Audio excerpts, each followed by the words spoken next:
துலாம் ராசிக்கு சித்திரை மாத பலன்கள் எப்படி இருக்குங்கிறத இந்த நிகழ்ச்சியில் பார்ப்போம். துலாம் ராசியை பொறுத்த வரைக்கும் ராசிநாதன் சுக்கிரன் 8ஆம் இடத்தில் இருக்கிறார். பொதுவாக ஒரு ராசிக்கு உரிய கிரகம் அதுக்கு 8ஆம் இடத்துல இருக்கும்போது ஒரு நல்ல பலனை கொடுக்காது, எதிர்மாதிரியான பலன்களை தான் கொடுக்கும். இன்னொரு பக்கம் பார்க்கும்போது கஷ்டம், நெருக்கடி, அவமானம், ஆபத்து இந்த மாதிரி விஷயங்களை கொடுக்கணுங்கிறது ஒரு பொதுவான விதி. ஆனால் ராசிநாதனான சுக்கிரன் 8ஆம் இடத்துல போய் உட்காரும்போது அப்படியே பலன்கள் தலைகீழாக மாறிவிடும்.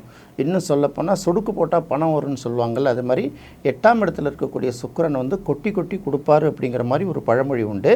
இந்த சுக்கிரன் தன்னோட பகை வீட்டில் இல்லாத வரைக்கும் பார்த்திங்கன்னா அந்த பணத்தை தொடர்ச்சியாக கொடுத்துக்கிட்டே இருப்பார்.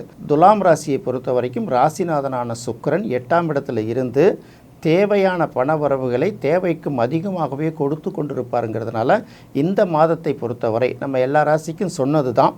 எல்லா ராசிக்குமே ஏதாவது ஒரு வகையில் சித்திரை மாதத்தில் பண தேவை பூர்த்தியாகும்னு சொல்லுவோம். ஆனால் துலாம் ராசியை பொறுத்த வரைக்கும் அவங்களுக்கு 8ஆம் இடத்துல சுக்கிரன் வர்றதுனால அவங்களுக்கு என்ன தேவையோ அதை விட கூடுதலான பணம் கிடைக்குங்கிறது தான் முதல் பாயிண்ட்டு. ரெண்டாவது, அந்த சுக்கிரனை சனி பார்வை செய்வதால் கண்டிப்பாக கிடைக்கக்கூடிய பணம் உறுதியான வகைக்கு செலவு பண்ணப்படும். ஊதாரித்தனமாக செலவு பண்ணாமல் ஏதாவது ஒரு உருப்படியான பொருளை வாங்குறதோ, இல்லைன்னா நியாயமான ஒரு செலவுகளை அடைக்கிறதோ, இல்லை அவசியமான ஒரு பொருளை வீட்டுக்கு தேவையான பொருளை வாங்கி வைக்கிறதோ, இந்த மாதிரி சில சூழ்நிலைகள் நடக்குங்கிறதுனால சித்திரை மாதத்தை பொறுத்தவரை துலாம் ராசிக்காரர்களுக்கு எல்லா வகையிலும் பண வருவாயை கொடுக்கும், மகிழ்ச்சியை கொடுக்கும்.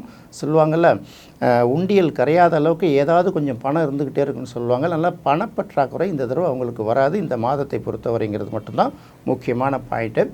அடுத்தது பார்க்கும்போது ராசியிலிருந்து 5ஆம் இடத்தில் ராகு இருக்குது. இந்த ராகுவை குருவோட 9ஆம் பார்வை இந்த ராகுக்கு கிடைக்கிறது என்ன மாதிரியான பலனை கொடுக்கும்?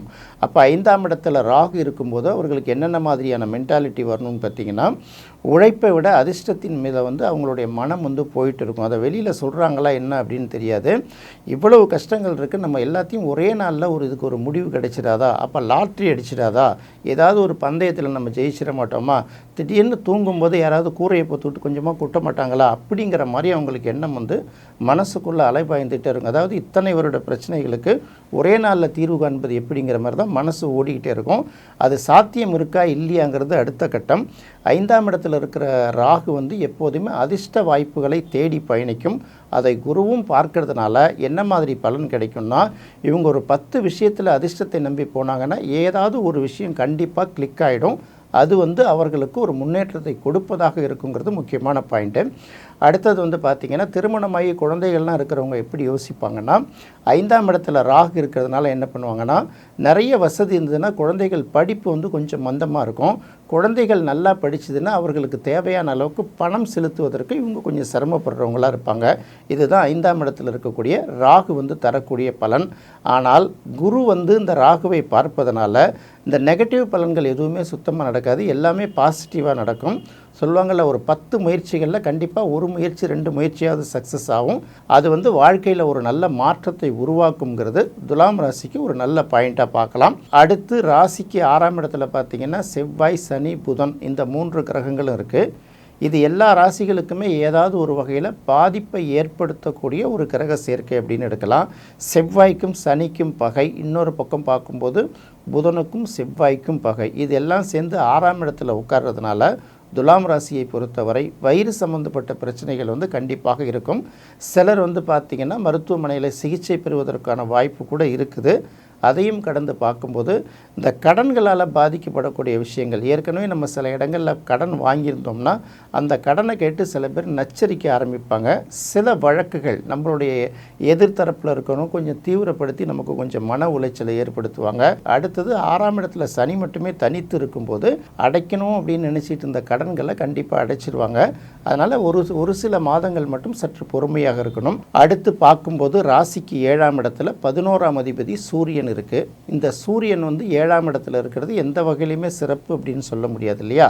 சூரியன் 7ஆம் இடத்துல இருக்குன்னா நீங்கள் எடுக்கக்கூடிய அத்தனை முயற்சிகளையும் எவ்வளவு தான் நீங்கள் கடும் உழைப்பை செலுத்தினா கூட நினைச்ச நேரத்தில் முடிக்க முடியாத ஒரு சூழ்நிலையை ஏற்படுத்தும் இந்த சூரியன். அதற்கும் மேலும் நம்ம என்ன பண்ணாலுமே ஒரு வகையில் நண்பர்கள் மத்தியிலும் உறவுகள் மத்தியிலும் வாழ்க்கை துணை மத்தியிலும் ஒரு இணக்கமற்ற போக்கு தான் தொடர்ச்சியாக நீடிச்சுக்கிட்டு இருக்கோம். சூரியன் அடுத்த ராசிக்கு போகிற வரைக்கும் கொஞ்சம் வெயிட் பண்ணுறது ரொம்ப நல்லது. அது வரைக்கும் பார்ட்னர்ஷிப் விவகாரங்கள், அதுக்கப்புறம் பார்த்திங்கன்னா வாழ்க்கை துணை விஷயங்கள், சொந்த தொழிலையும் சில அவசரப்பட்டு எந்த முடிவையும் எடுக்காமல் இருக்கிறது நல்லது. எப்படி இருந்தாலும் ராசிக்கு 11ஆம் அதிபதி 7ஆம் இடத்துல தானே இருக்காது. அதனால் மனைவி மூலமாக லாபம் வருங்கிற ஒரு விஷயத்தை தவறாக கணக்கு போட்டுடக்கூடாது. பொதுவாகவே சூரியன் எந்த ராசியாக இருந்தாலும் 7ஆம் இடத்துல சூரியன் இருந்ததுன்னா நடக்கக்கூடிய காரியங்கள் அனைத்தையும் தாமதப்படுத்தும், சில தடைகளை ஏற்படுத்துங்கிறத தெரிஞ்சுக்கிட்டு தான் நம்ம அடுத்த கட்டத்துக்கு போகணும். அதுவும் துலாம் ராசிக்கு ஒரு 11ஆம் அதிபதி நல்ல பலனை கொடுக்கக்கூடாத ஒரு சூரியன் 7ஆம் இடத்துல இருக்காத. இதுபோல் ஒரு சின்ன சின்ன நெருக்கடிகள் எல்லாம் தொடர்ந்து வரும். அடுத்தது பொதுவாகவே ராசிக்கு 7ஆம் இடத்துல அது என்ன ராசியாக இருந்தாலும் சரி, என்ன லக்னமாக இருந்தாலும் சரி, 7ஆம் இடத்துல சூரியன் இருந்தாலே எல்லா காரியத்தையும் தாமதப்படுத்துவார். குறிப்பாக திருமண விஷயங்களில் அதிகமாக கால தாமதப்படுத்துவாருங்கிறதுனால இதை நல்ல பலனை கொடுக்குங்கிறத எதிர்பார்க்க முடியாது. அதே சமயம் சூரியனை நினைத்து நம்ம தொடர்ச்சியாக கவலைப்பட வேண்டிய அவசியமும் கிடையாது. ஏன்னா ஒரு 2 வாரம் கழித்து பார்த்திங்கன்னா இந்த சூரியனோட புதனும் சேர்ந்து விடுவதனால சூரியனால் ஏற்படக்கூடிய தாக்கங்களை எல்லாம் அந்த புதன் கட்டுப்படுத்துவாருங்கிறதுனால பெரிய அளவுக்கு கவலைப்பட வேணாம். அதுக்கு அடுத்தது நம்ம ஏற்கனவே சொல்லிட்டோம், ராசிக்கு 8ஆம் இடத்துல சுக்கிரன் இருக்குது. அது எல்லா வகையிலையும் நல்ல பலன் தான் கொடுக்கும். இந்த சுக்கிரனை சனியும் பார்க்கறதுனால கிடைக்கக்கூடிய பணங்கள் எல்லாமே இரட்டையாக வருங்கிறதுனால அதை பற்றி கவலைப்பட வேணாம். அதுக்கு அடுத்தது பார்க்கும்போது ராசிக்கு 9ஆம் இடத்தில் குரு இருக்கிறார். 9ஆம் இடத்துல குரு இருக்கிறது ரொம்ப சிறப்பு தான். இந்த குருவோட பார்வை ராசிக்கே கிடைக்கிறதுனால என்னதான் சிக்கல்கள் இருந்தாலும், என்னதான் நெருக்கடி இருந்தாலும் எல்லாத்தையும் கடந்து ஒரு உற்சாகத்துக்கு நம்ம திரும்ப சேர்ந்துருவோம். ஏன்னா மனசையும் உடம்பையும் எல்லாத்தையும் முகத்தையும் அழகாக வச்சுக்கணுங்கிற எண்ணத்தை இந்த நேரத்தில் நமக்கு அந்த குரு ஏற்படுத்துவார். அதனால் உடம்பு, மனசு, முகம் இது 3த்தையும் தூய்மையாகவும் வச்சுருக்கணும், அழகாகவும் வச்சுருக்கணும். நல்லா பார்க்குறவங்களை கவர்ந்து இழுக்கக்கூடிய வகையிலும் வச்சுருந்தால் தான் மகாலட்சுமி நம்மளோட இல்லம் தேடி வாசம் செய்வாளுங்கிறத மட்டும் துலாம் ராசிக்காரர்கள் தெரிந்து கொண்டால் போதும். ஒட்டுமொத்தமாக பார்க்கும்போது சித்திரை மாதம் துலாம் ராசிக்காரர்களுக்கு சின்ன சின்ன நெருக்கடிகளும் இடையூறுகளும் ஒரு பக்கம் வந்தாலும் அதையும் கடந்து தேவையான பணவரவுகள் சேர்ந்துடும். ஒரு சில அதிர்ஷ்ட வாய்ப்புகளும் அப்பப்போ சேருங்கிறதுனால நிச்சயமாக மனமகிழ்ச்சியோடு செல்லக்கூடிய ஒரு மாதமாகத்தான் சித்திரை மாதத்தை நாம் பார்க்கணும். சித்திரை மாதத்தை பொறுத்தவரை துலாம் ராசிக்கு நடக்க வேண்டிய நல்ல பலன்கள் எல்லாம் முழுமையாக அனுபவிக்கவும், கெடு பலன்களை தவிர்த்து கொள்ளவும் காமாட்சி அம்மன் வழிபாடு வெள்ளி அல்லது சனிக்கிழமைகளில் மேற்கொள்வது நல்ல பலனை தரும். என்ன நேயர்களே, துலாம் ராசிக்கு சித்திரை மாத பலன்கள் எப்படி இருக்குங்கிறத இந்த நிகழ்ச்சியில் பார்த்தோம். விருச்சிக ராசிக்கு சித்திரை மாத பலன்கள் எப்படி இருக்குங்கிறத அடுத்த நிகழ்ச்சியில் பார்ப்போம். நன்றி, வணக்கம்.